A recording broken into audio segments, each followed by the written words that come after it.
It is not uncommon for domestic violence abusers to intimidate victims with weapons.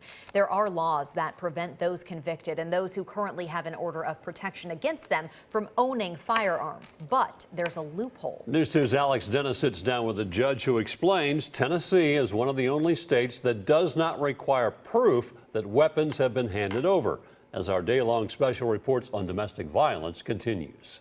In our state, domestic violence resulted in 90 deaths in 2020, according to figures released by the TBI. The number isn't surprising to General Sessions Judge Allegra Walker. You're here because you've been charged with a domestic violence crime, Who currently hears all of Davidson County's domestic violence cases. Tennessee ranks number 5 in the country of women who are killed by their intimate partners. And it's crazy because Tennessee has remained in the top 10 for over 20 years. It's also one of the few states that still has very lax dispossession rules, which means to get rid of weapons. Currently in Tennessee, when you are convicted of a domestic violence offense, you have to sign an affidavit to say whether or not you own or do not own weapons.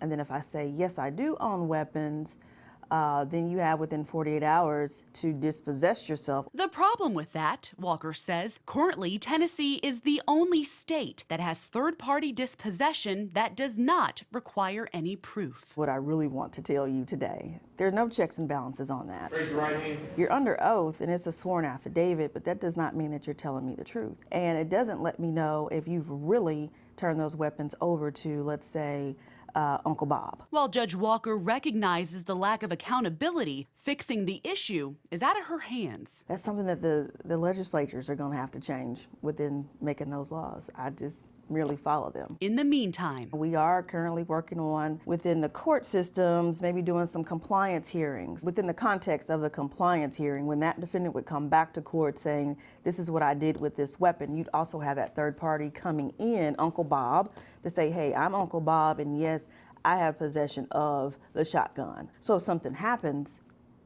then supposedly those weapons were with Uncle Bob. One extra step I think when we think about change and making people safer, that would be a good change. that may help save a life. Alex Dennis, News 2.